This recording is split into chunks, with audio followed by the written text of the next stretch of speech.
Halo sahabat Maksi, berjumpa lagi dengan aku Safira dan Elsa di Maksi Sawit TV pada program Pemuda Bicara Sawit.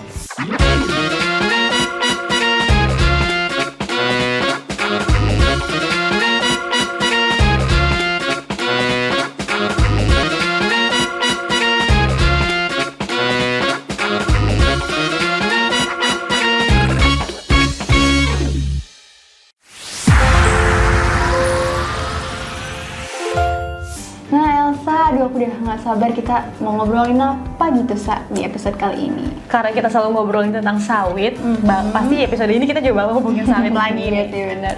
Aku mau ini deh, coba kita bahas tentang perkebunannya, Oke. perkebunan sawit. Bener. Kan yang kita lihat gak ada tuh kebun sawit yang kecil ya. Perkebunan sawit tuh Luas gitu. luas, besar gitu. Yang kayak gitu tuh ada nggak sih tata kelolanya? Kayak nggak mungkin juga kan nggak ada. Tapi aku tetap banyak sering denger nih bilang kalau misalnya perkebunan sawit yang ada di Indonesia itu nggak ada tata kelolanya, kan aku ngerasa nggak mungkin. Nah, karena biasanya Safira punya data-data dan fakta yang bisa disampaikan, aku nanya nih, bener nggak sih? Oke, iya sih Sa, kalau kita berbicara tentang logikanya gitu ya, udah sebesar itu masa nggak punya tata kelola, Iya. masa nggak punya manajemen gitu. Nggak mungkin kan? Nggak mungkin. Mungkin kita back to history dulu kali ya. Oke. Kita buka nih lembaran sejarah di Indonesia sendiri gitu.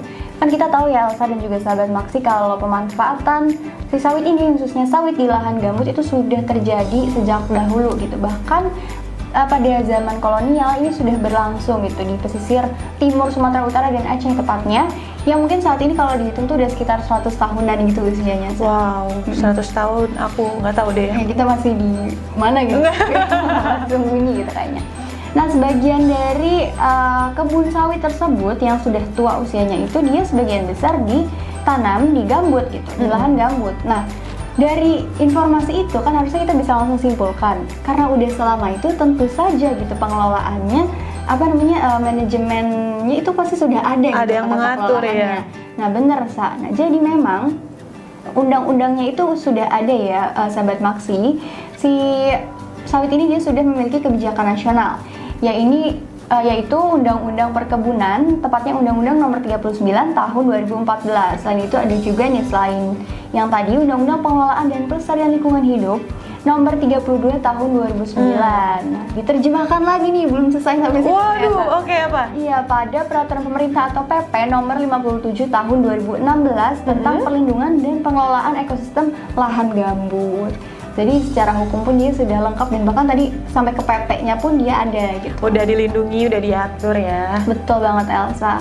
Nah, kemudian sahabat Maksi, khusus untuk si perkebunan kelapa sawit ini ada juga kebijakan tata kelola perkebunannya yang berkelanjutan. Itu ada di Permentan Nomor 14 Tahun 2019 tentang pedoman pemanfaatan lahan gambut untuk budidaya kelapa sawit gitu. Nah, kemudian juga sahabat Maksi, untuk di level perusahaan si budidaya sawit ini dia sudah punya pedoman kultur teknis dan juga manajemennya gitu. Bahkan dari skala-skala tertentu, termasuk skala yang perusahaan itu juga sudah diatur. Oh, jadi emang nggak mungkin juga untuk penanamannya dilakukan sembarangan ya? Bener banget. Jadi tata kelolanya, kemudian segala sesuatu berkaitan dengan perkebunan sawit itu sudah ada aturannya gitu sahabat Maksi. Nah, jadi kalau misalnya kita menemukan atau mungkin kita berasumsi gitu, wah kayaknya nih sawit kebunnya nggak ada tata kelolanya, nah itu salah gitu, sahabat Maksi.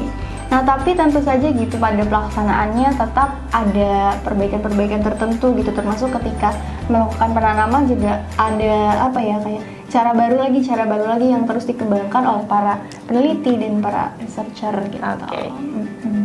Nah, sahabat Maksi, jadi dapat insight baru deh kita di episode kali ini. Kita harus bilang makasih ya teman-teman ke Safira karena dia selalu ngasih fakta dan data yang terbaru. Bener banget. Terus kalau teman-teman penasaran aku dapat info dari mana ya, Sa? Dari mana lagi kalau bukan Maksi Sawit TV gitu. Jangan lupa ditonton, terus scroll video-video sebelumnya. Betul banget. Jangan lupa juga untuk nantikan terus konten Pemuda Bicara Sawit dengan Safira dan Elsa, di episode berikutnya. Sampai jumpa lagi sahabat Maksi. dadah!